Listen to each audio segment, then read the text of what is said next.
You know what? I should have had my goal, go to college, work hard, get an NBA contract. Because the money they paying now is guaranteed. No, but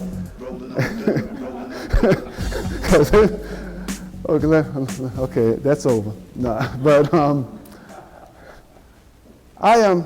what I mean by that is I knew now that I wanted to become a successful business person. So I had to take on a whole new light. And that's when the 4 C's came to mind. Okay, a clear, concise, consistent communication process. And what that means is, and the C's even help kids today with their swagger. And the C's mean have a clear understanding of your goals. If you have a clear understanding of your goals, then you have clear expectations. As a parent, as a coach, you need to identify or set goals for individuals so that they know what to expect and you know what to expect and the team knows what to expect. That's what the first C means. But when you talk about setting goals, goals is I'm sure you heard the terminology SMART goals. SMART goals is specific, measurable, actionable, realistic, and time-bound.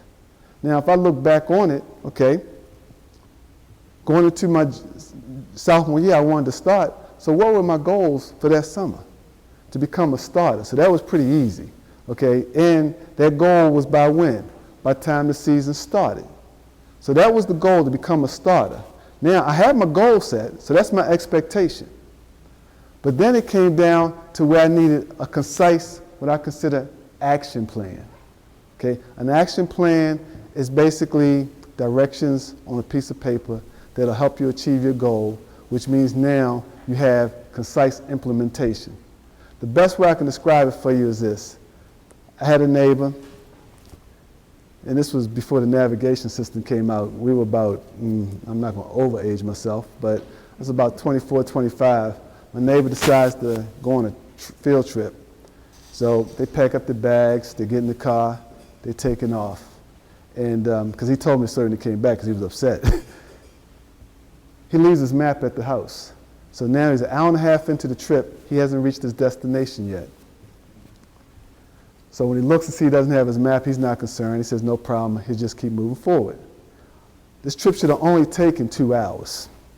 Another hour and a half, he still haven't reached his destination, which means now he's been driving around for 3 hours and haven't gotten there yet. What went wrong? No map. Okay, nothing written on paper to help you get from here to there.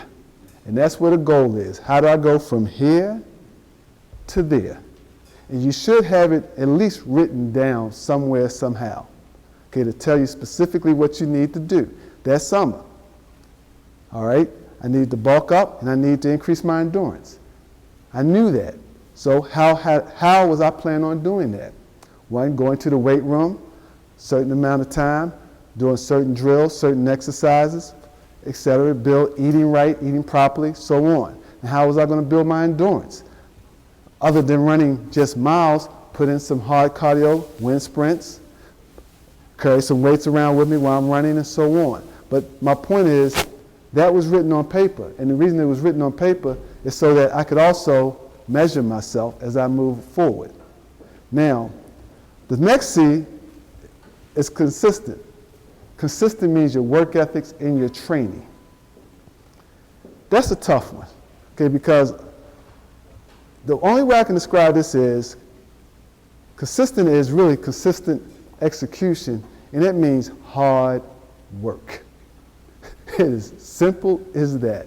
Hard work. I got my plan on paper. I know what my goal is. I have my plan on paper. Now I need to put in the work. And that meant, okay, the work meant a couple things. I call it mental toughness and physical toughness.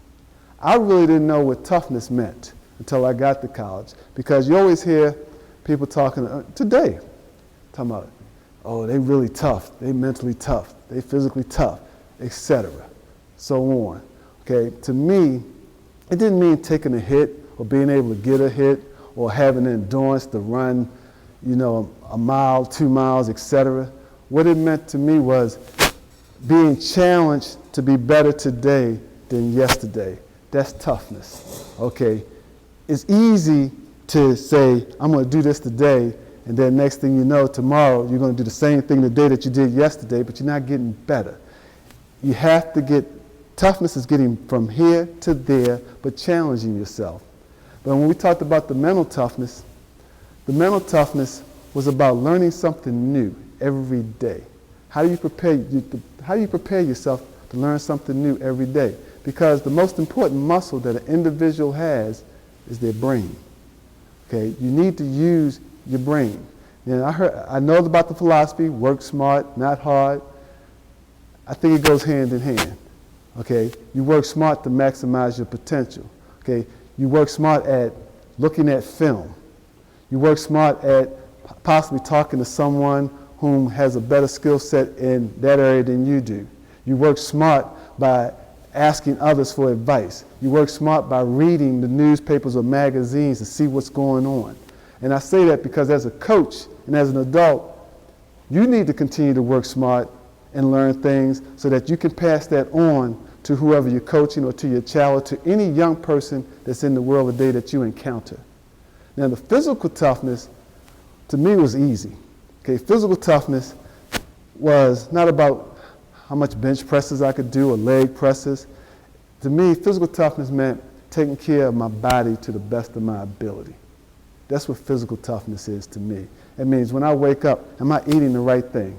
Am I having juice or soda or water? Okay, am I having donut or egg whites? Okay, or am I having pancakes or cereal, whatever. But the difference is make sure you take care of your body. Or am I having fruit? And that was the physical toughness side of it all. And that was making sure that I put the right things into my body so that when I ask something of it, it'll perform for me. You know, my father told me a long time ago, if you take care of your body, it'll take care of you. Your body's the only thing that you have for your entire life. So my motto is, I'm going to take care of this so I can have a long life. You know, and he tried to compare it to a car. You know, you need to put gas in the car and oil in the car, because if you don't put oil in the car, gas in the car, it's going to conk out on you. So you need to make sure you take care of it properly. Okay? Now, the fourth piece was the communication piece. Communication is really about reporting and recording. It's about communicating results. As you know and I know, you need to measure yourself. Even if you're trying to get better from here today, from getting from here to there, or better today than yesterday, it's important that you self-evaluate yourself, okay? And at the same time, have mentors, okay? Because you need someone to be open and honest with you, okay? And you need to be open and honest with your athletes, with your kids, whoever. You need to be open and honest. Okay, and the communication piece gives you the feedback. I mean, you think about this, okay? When I was training to become that starter, I was lifting the weights, okay? On a weekly basis, I looked to see if I could increase my weights. If I didn't write it down, if I didn't have a goal, because even when I had the goal to become a starter, I had many goals in between that. Okay, and then one of the goals was I needed to be able to increase my weight capacity by 30% by the end of the summer. Okay, is it measurable? Yes. Is it actionable? Yes. Was it realistic? I thought so. Okay, and was it based on a timeline? Yes, it was. Okay, so, but at the end of the summer, because I was able to write down where my progress was, you could see. Now, unfortunately, I didn't meet that 30% mark. But did that discourage me? No, it didn't discourage me. The reason it didn't discourage me is because I know I gave it everything I had. Okay, and when you give it everything you have what I call, again, that swagger, because swagger is having confidence. That's what swagger is about, having the confidence, okay, and having the right attitude to perform to the best of your ability. You know, you can defeat yourself if you don't have the right attitude. When you see a champion, they go on the court. What do you see? LeBron James walks on the court. Usain Bolt walks onto the track field. He's got that swagger. I only saw him lose his swagger one time. And that's when he got defeated. But what did that young man do? He trained and prepared for the Olympics.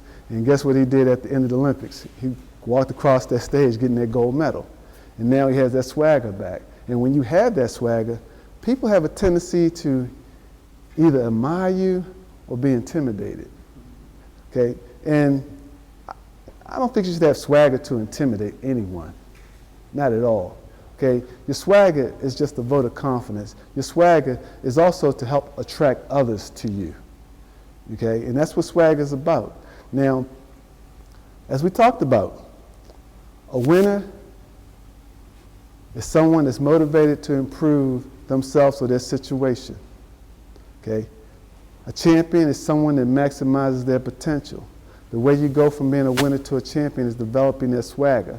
And that's by knowing your strength, your weaknesses, with the right attitude to grow. And you have goals that encourage results. And when you get into the goals that encourage results, you map down your 4 C's, a clear, concise, consistent communication process. And it makes things simpler. And I did remember telling you that one of the pieces that I never grasped or understood was that humility piece, okay, until the end. And the best way I could do that for you is, if you take a look at your hand, okay, really, take a look at it.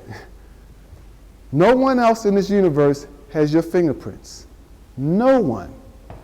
Your fingerprints are unique and they are yours, okay, which means you are a winner, which means, yes, you have certain situations that you've been dealt with, but you are a winner, and it's up to you to have that swagger, okay, to make the best of it. And not only do you have unique fingerprints, think of this. You have an opportunity to make a difference, okay? You have an opportunity to put your handprint on the world or put your handprint on someone to help give them the swagger. So when you have swagger, the humility piece is make a difference. Look at your top champions. What do? They seem to make other people around them better. And people want to play with them or be around them because of that humility. Okay, so the swagger piece is just not having the confidence, but building other people up to have the same confidence so that they can become a champion in life also.